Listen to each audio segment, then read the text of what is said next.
nice big box from Warlord Games. I wonder what it could be. It is, of course, my Epic Prussian pre-order bundle that's just arrived. And a free Spirit of British for bolt action. Thank you very much, Jess. Well, there's lots in that box, but let's get to it. Let's get the cellophane off and have a little look at what's inside. Here we are at the landing page for the Prussians on the Warlord Games website. I'm just going to use it to very briefly go through and list what is in the Prussian starter set. While of course I'll be doing that as I open the box, it's also good to just be 100% accurate about the full official description as such. You can see all the other things that are available on there. As yet they're just starting to be delivered, these boxes, and some things are now off pre-order. They have still left the big bundles on pre-order, and the one I got was this one here, with some terrain and things in it as well, but we won't go into that as yet. And you can see there's other pre-order stuff yet to come. Right then, so let's go to this very, very quickly and have a look at the Prussian starter army, and we can see what we get. So as usual, you get your full description, so you get a bespoke A5 softback black powder rulebook. I'll pop a little link in here now for my review of that rulebook. It's the same that came with the initial British and French sets. You get a full colour assembly and painting guide, flag sheet, 8 mounted brigade commanders, 8 units of Prussian line, 5 units of Landwehr, 2 units of ranked up Jaegers, 35 skirmishing Jaegers, 5 bases of Landwehr cavalry, 3 bases of Prussian dragoons, 3 bases of Prussian Uhlans, 3 bases of Prussian hussars, 2-pounder foot artillery, 8 guns, and then 1 6-pounder horse artillery, 3 guns, a windmill, which is your MDF scenery piece, and your normal mini dice. So that's the official description of the contents, and this is with the official artwork, so you can see the army all assembled and painted up there. The front cover of the rule book, flag sheet, windmill, and then the sprues, and an idea of the colours and things that you may need. But anyway, let's get back and actually look inside the box. Now, I've just briefly shown you the contents on the website of this big boy here. I'm going to move that out of the way to start with, and we'll take a little look at the other stuff very quickly that I've got in the bundle. With this video, we'll hopefully get out today, and anyone that's interested in the bundles, I think they're still going to be available for a few more days yet. Now, I didn't get the biggest bundle. I really didn't need it. I probably don't need all of these, but I thought the deal was quite good, at least in terms of getting the scenery and things. But in addition to the standard box, you get your Prussian Landwehr Brigade, Prussian Cavalry Brigade, and then one of the free items is a free Prussian infantry box. You also get these 2 scenery kits, which of course are available to buy separately. So you have the Papalot Farm scenery pack there, which is quite a large number of buildings, a bit like your Hougoumont or La Haye Saint scenery packs that existed during the first part of the release, the first wave. And then you have your Plansoir scenery pack as well, which is your church and your gravestones and wall and things around that. Now, these are both Sir Richard Precision kits, which seem to be the way at the moment for Warlord, with their terrain that goes out with their bundles and things, and with their starters. They seem to have a good deal with Sarissa, and Sarissa are an excellent company and maker of MDF terrain with massive ranges, and you can go and buy these things from them afterwards as well, and they often expand on the ranges afterwards. It's well worth looking at them if you haven't already. Now, I'm going to do some videos on these at some point. That is the plan. So far I've built La Haye Saint and painted that, and if you are an existing subscriber or watcher of the channel, you may well have seen the vlog videos in which I showed you what I did with that. The plan is to do a little bit more work on videos with these, maybe a bit of a tutorial on one of the smaller ones, or how I go about painting it and my approach to it. Now, with the British and French starters, you had a special edition miniature, promo miniature, so to speak. With the French, you got Le Enforcer, the big sergeant with the axe, which involved in the fight at Hougoumont. With the British, you got Sergeant Ewart, who captured the eagle. I painted up the Sergeant Ewart model and made a little diorama out of it, because it was you could use it in game, but it was more of a little mini vignette kind of thing. It was really, really fun little miniature. And I think those now you can get with your points if you're a Warlord customer with your points and things like that. Now, this is the version this time round. I don't think it came with every starter this time. I think this was only if you got a bundle, but as a promo figure, I think it's something you'll be able to pick up, as I said, with points. And it's a little bit different this time. So first time around they were metal miniatures. This looks like it's done in Warlord resin or Siocast. It's like a separate little base with individual miniatures. But let's have a little look. So Plansoir Assault. There's a really cool little diorama using some of these on the War Games Illustrated website. So you actually get a little base here.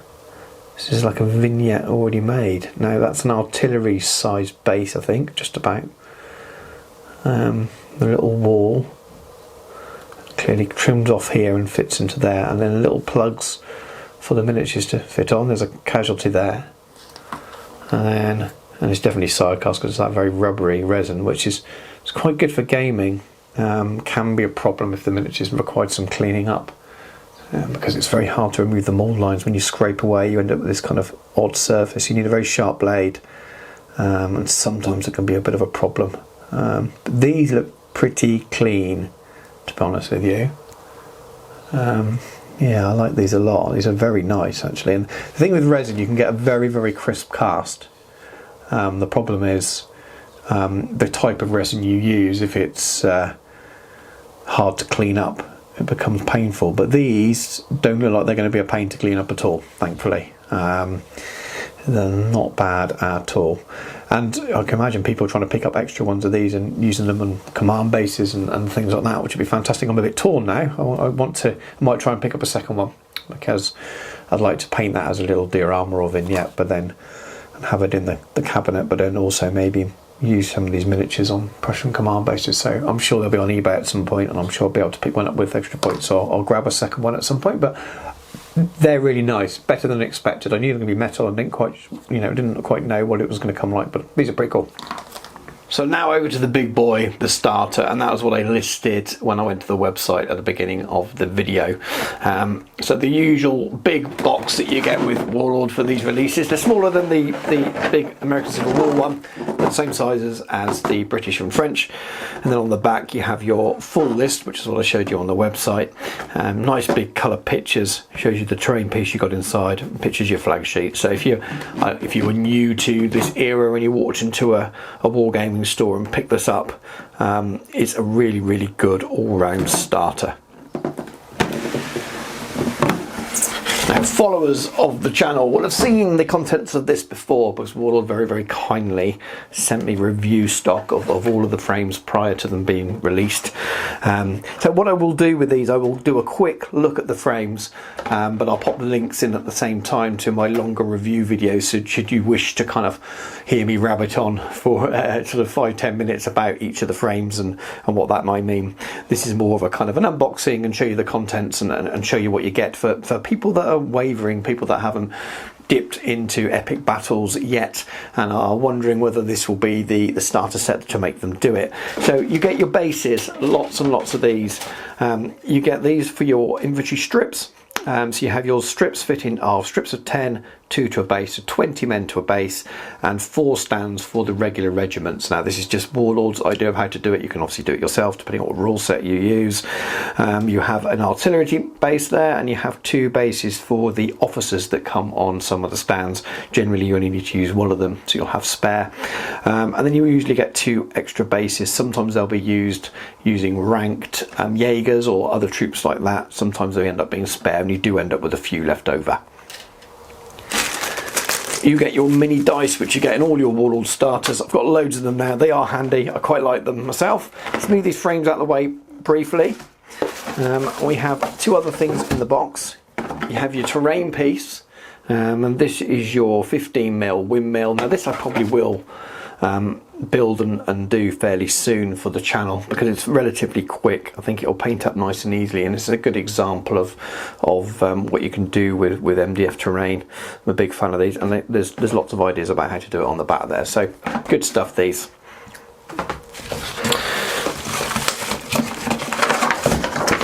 Here is the painting guide. Very, very simple and straightforward, but if you are new to wargaming or new to the period, this gives you a sort of a solid basis. If you want to just paint your armies from this, then absolutely all you really need to do. I like to go a little bit further, troll around on the internet, use really useful websites. There's a Mont Saint Jean French one for Waterloo campaign. This is brilliant. That'll be in the video description. I tend to leave it in the notes of all of my Epic Waterloo videos. Well worth checking out. But this is pretty good. Most of the major regiments are there, and it shows you what the facings are, which is basically the collars and the cuffs, and the same here for your landwear. Really useful, and gives you an idea about how to do some basic blocking out your colours. I paint slightly differently than that. There's lots of painting guides on my channel if you are new to it. I will do tutorials for the Prussian infantry and landwear. They're definitely coming up soon, probably landwear first. Next up we have the flag sheet. So this is paper, it's a matte finish. I don't know enough about the Prussian army to know whether the flags here cover most of what you'll need, but if I base it on the French and the British, they cover you for quite a long way, and there are lots of other flag manufacturers out there, and because of the small size of these, they're quite often usable as other things. It really depends on how historically accurate to the minute detail you want to be, and how much you just want to paint the regiments that are listed in on the flag sheet, stick them together and play some games, because all of the above ways of playing are absolutely relevant depending on how you want to do it.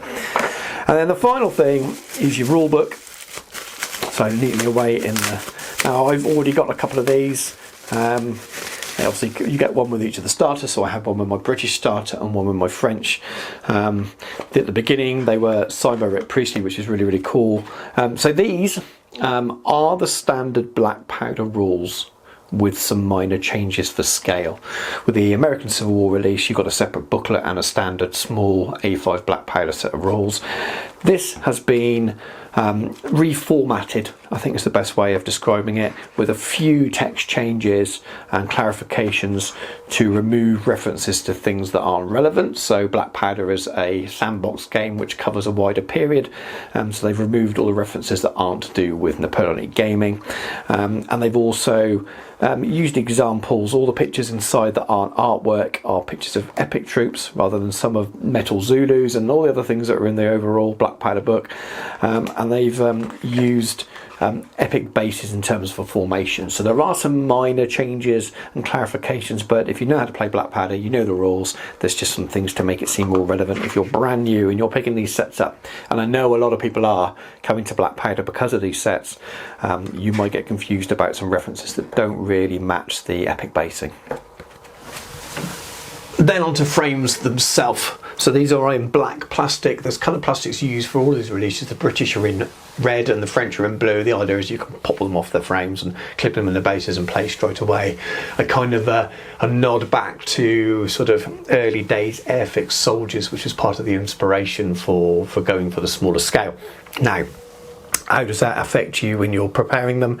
I prime all of mine with an airbrush just because of the detail. I've heard some talk about not needing to prime these because they're black plastic. It's definitely going to be easier to prime. If you prime in white, maybe not. I tend to prime in black and then do a zenithal overwards. So it's one of the things I do with my airbrush. For most regular people who want to spray it with a rattle can, just test it first on the edge of a sprue. Some people have had a little bit of a problem with standard rattle can primers, and I think it might be to do with the colouring on the plastic. I don't know officially, so just test it first. But these won't be as bad. Give them a really good wash as well. Maybe it's something to do with the plastic, but well worth doing if you've just picked this up new. I've seen a lot of people though just washing them and painting straight on the black and getting on okay, and maybe a matte varnish or something might work to help the paint adhere. But I will be priming mine with the airbrush as normal, and that would be my recommendation if you have an airbrush. Right then, so you've got 3 lots of sprues here. You have 3 frames of cavalry, and that gives you 3 bases, I believe, of Prussian dragoons, 3 of uhlans, and 3 of hussars, and then you have 5 frames of landwear, which gives you some landwear cavalry, 5 bases of those. It gives you some skirmishing Jaegers, and it gives you 5 regiments of landwear themselves, and then you have 8 frames of standard Prussian infantry, which obviously gives you 8 regiments of Prussian infantry. It gives you your little officers, gives you a cannon as well on each, which I didn't mention were on the cavalry. So you have horse artillery with the cavalry, and normal artillery with the infantry, and with those you also have ranked up Jaegers rather than just skirmishing Jaegers. And of course there's some skirmishing Jaegers on the cavalry base as well, so they're kind of spread around, but you get a good mix overall.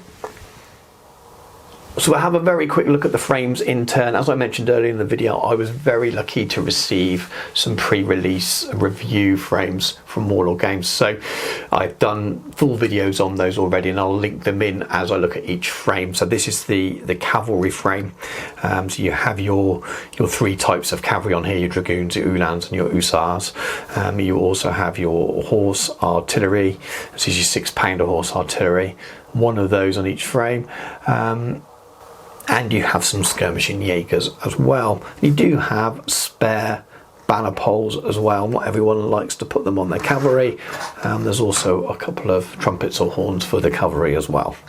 As you can see, they're all fairly highly detailed. Now, these are 13.5mm to the eye. If you are new to Warlord Epic scale, it is their own scale.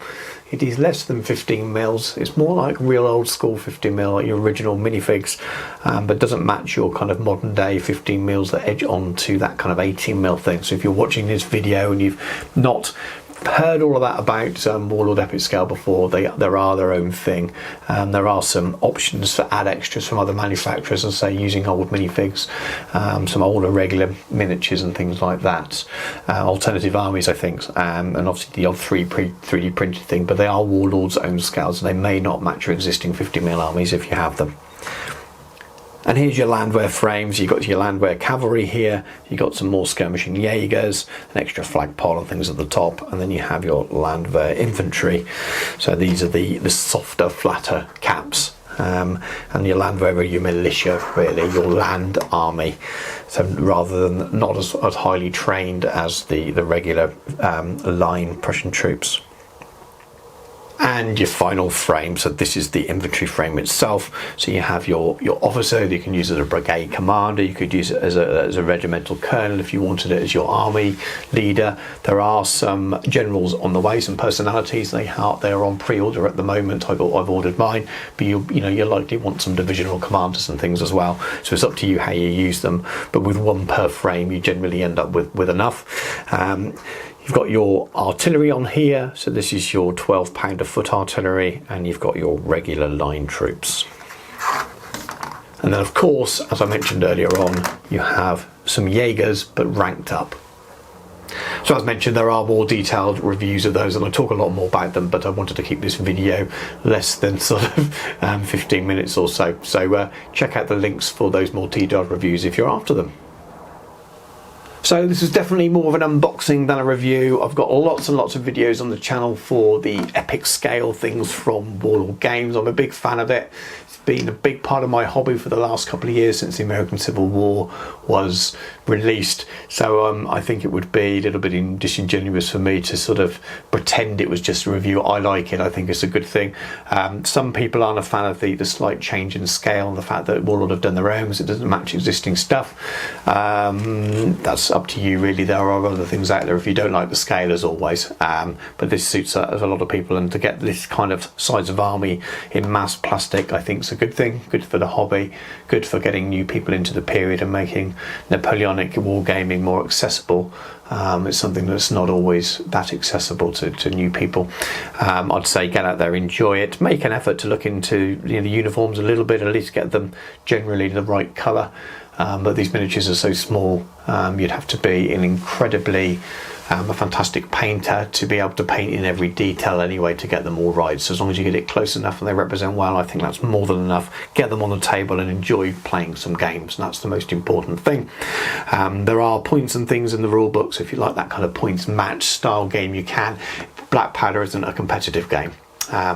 Don't come to it expecting everything to be well matched and balanced. It's designed as a sandbox game, which is good fun for pushing big armies around with a beer, cup of tea, takeaway, whatever it is. And for people that are interested in this kind of period of history and warfare, I like to play it personally in a very narrative sense where I don't even look at points on things. I tend to build armies based around historical conflicts and just whack stuff on the table and have fun that way, which it isn't balanced, but it doesn't matter. That's not the goal of the game. Obviously it's nice to win, but the actual process, that's my ethos on game. It doesn't have to be everyone's, so enjoy it however. But if you are new to this and you've been watching it for a while and you wanted to see, I definitely recommend these boxes. The value is absolutely fantastic. I've got a bundle with lots of extra bits. I don't know whether I'll need it all. I've got British and French armies to paint first. I will do some painting tutorials for a couple of things on this, but then it will sit on the shelf for a while I complete those other things. But I think it's a fantastic range from Warlord. I'm a big fan of it, and if it's if you even half interested in it, have a closer look at it, because you could find that it's the way into this period of gaming for you. So thanks very much for watching. Do check out the other Epic Battles related content on the channel. There is lots of it, painting tutorials, unboxings, my own project vlogs, and I detail what I'm planning on doing and show how I'm getting on. There's other systems and periods on the channel as well, so if you have found the channel today because of this video, please do check them out. Give us a like, give us a subscribe, and I'll catch you all soon. Thanks for watching.